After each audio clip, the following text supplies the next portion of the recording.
Good day, YouTube. This is J Money with Falling Forward Financial. Just an article here on EVs. If you follow my channel, I talk a lot about EVs here on the channel. This is soon electric vehicles could charge faster than your phone. So that's the point that everybody's trying to get to. That's the kind of the hang up with a lot of EVs, and why people aren't getting them is just because it's too much of a delay. Just like at the gas pump, nobody wants to wait, and nobody wants to wait a couple hours while charging up your car. So trying to make that more efficient, that's been the long-term project on some of this. But if perfected, the method could charge an electric vehicle's battery 90% in 10 minutes, solving an issue skeptics have had a long time with EVs. As you can see here, this is dated on the 27th. For many Americans, EVs are alluring up until the point they think about taking on a long road trip. A gas-powered car will likely let them drive a median of up to 400 miles on a full tank, and refill takes minutes. A full charge on an electric vehicle is more likely to get them somewhere between 200 to 300 miles and could take upward of 15 to 30 minutes of charging before hitting the road again.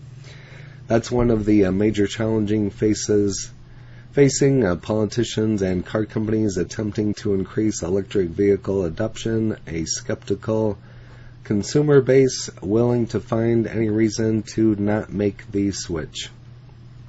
In a report released this week, government researchers said they have found a way to charge electric car batteries up to 90% in just 10 minutes. The method is likely 5 years away from making its way into the market, scientists said, but would mark a fundamental shift. The goal to get very, very close to times you would see at the gas pump.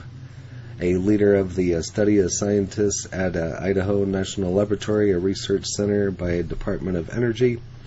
The report comes as the Biden administration takes on a daunting task, trying to wean Americans off gas-guzzling cars and push them toward EVs.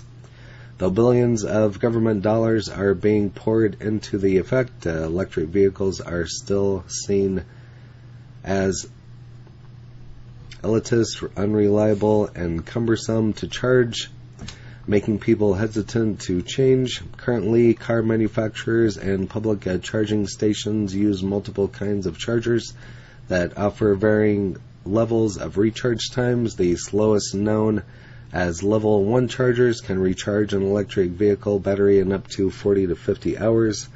According to the U.S. Department of Transportation, some of the fastest, known as direct current chargers, can charge battery up to 80% in 20 minutes to an hour.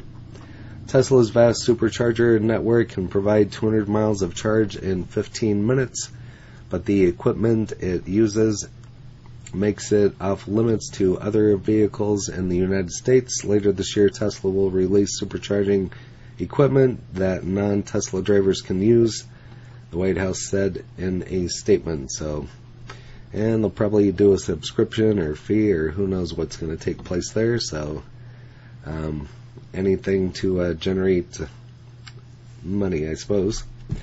But the race to supercharger electric vehicles has faced obstacles over the past decade. At issue, the delicate balance of trying to charge an electric vehicle battery quicker, but not doing so as fast that a rapid charge does not long-term damage to the battery or plays a role in causing them to explode.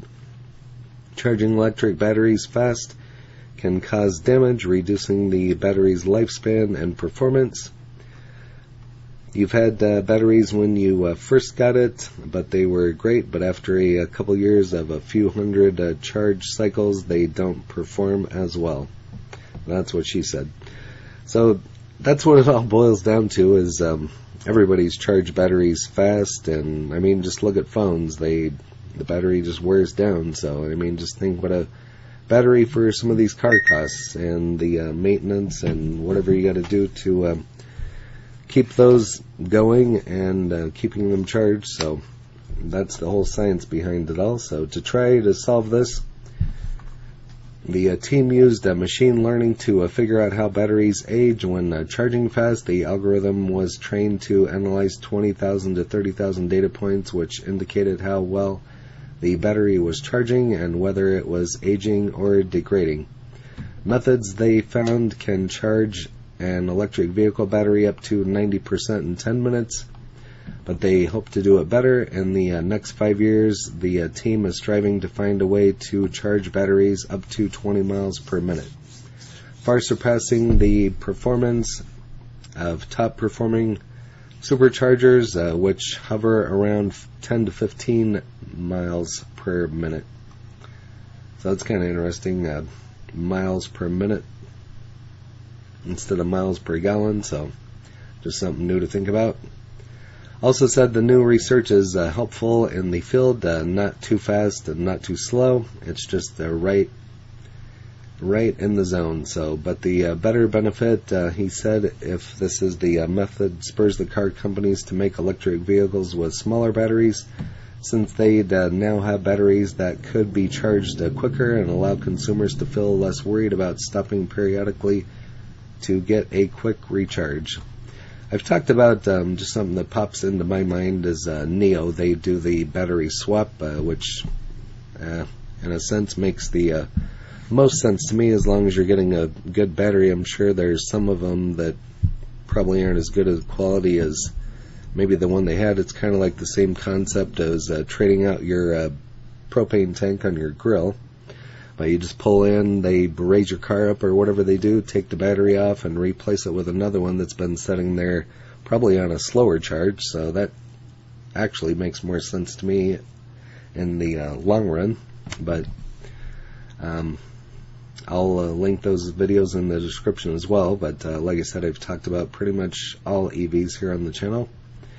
There are other problems facing the industry. J.D. Power and Associates said many electric vehicles customers aren't satisfied with public charging stations, notably because units malfunction or are out of service.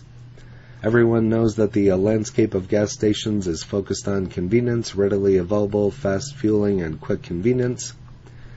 The director at J.D. Power said in a statement, no matter how fast their vehicle charges, EV owners still indicate that they need more options for things to do during each charging session to enhance convenience and fill the downtime. Spokesman for the EV Association and industry nonprofit said that there is largely a perception that quicker charging times are a larger barrier for customers to not purchase electric vehicles. That perception is obviously both true and largely irrelevant, he said. The larger issue was that the demand is outstripping supply. Most consumers, he said, will opt to charge their cars at home, given that it's more convenient and less expensive than public charging stations, which charge more for power than utility companies. There's just nothing more reliable or lower cost than charging at home. So, right there you have it. That's what I was thinking all along. So, just nothing more reliable or lower cost than charging at home. So that's why I think it would be difficult to just own an EV. You'd probably have to have 2 or 3, just like anything else, or a gas-powered car, so you could leave your EV at home or just not drive that much and just let it on a slow charge all the time, and I suppose until you travel, and then maybe just take your gas-powered until the EV or the chargers get quicker. I don't know what the answer is, so if you have the answer, go ahead and leave it in the comments. But again, just thought it was an interesting article, so we're all here to compare notes and try to help each other out and build a community here, and just throw some ideas out there and all make money together. So, but that's the whole gist of the channel. But like I said, I've talked about EVs in the past. I'll link those in the description. And if you haven't smashed that like button yet, go ahead and hit that for me, as well as subscribing and hit the bell so you're notified of when the next videos drop. Again, this is J Money, Falling Forward Financial. Happy trading, happy investing, stay green. Cheers.